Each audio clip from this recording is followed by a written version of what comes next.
The baby monitor had been unplugged for months, sitting in a cardboard box at the back of the closet with the rest of the things I couldn't bring myself to throw away, because throwing them away felt too close to admitting he was really gone. And on that night, I wasn't even thinking about it when I heard it. A soft crackle through the silence of the house, like static struggling to breathe, followed by a sound so quiet I almost convinced myself it was the pipe or the wind or my own imagination finally breaking under the weight of grief. But then it happened again, clearer this time, a low whisper crawling out of the darkness saying my name, the way only one person ever said it, slow and drawn out, like he needed time to remember how words work. And I froze on the couch with my heart pounding so hard I could feel it in my throat, staring down the hallway toward the empty nursery that still smelled faintly like baby powder and clean sheet, even though the crib was gone and the walls were bare. And I told myself monitors can glitch, electronics do strange things, grief makes you hear things that aren't there. But when I followed the sound, I found the monitor sitting on the kitchen counter, its green glowing softly, even though I was certain I'd packed it away. And before I could touch it, the whisper came again, closer now, more desperate, like someone trying not to wake a sleeping house, saying, "Mom," and my knees gave out beneath me as memories flooded back of long night pacing the floor, listening to that same monitor for every breath, every tiny sound, terrified of silence. And I remembered the night everything stopped, the way the room had felt wrong before I even reached the crib, the way silence can scream when it's loud enough. And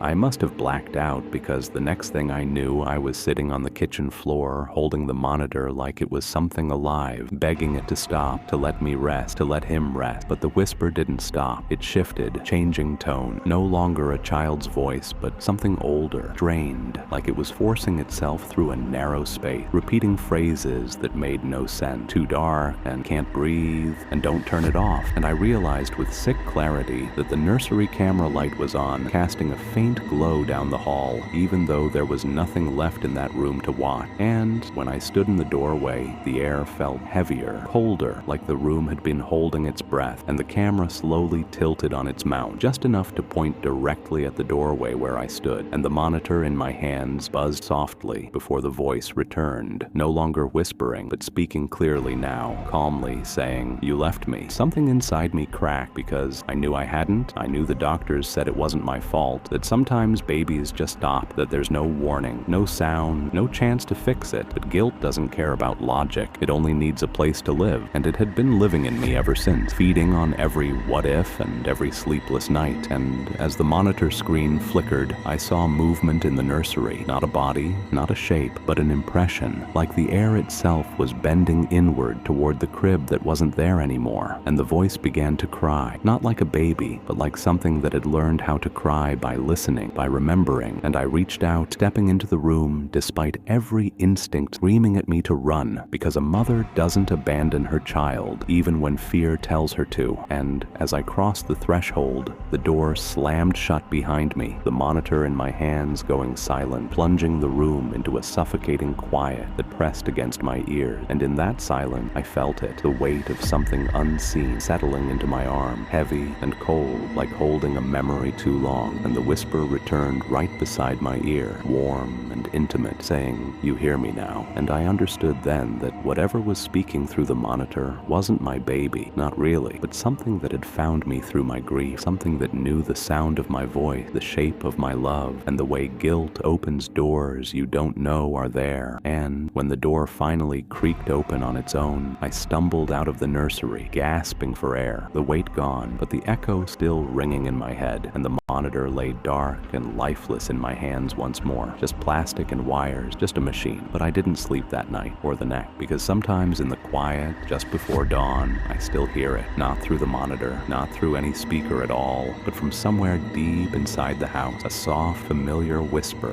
reminding me that some connections don't end when the signal goes dead, and some things don't need power to keep watching.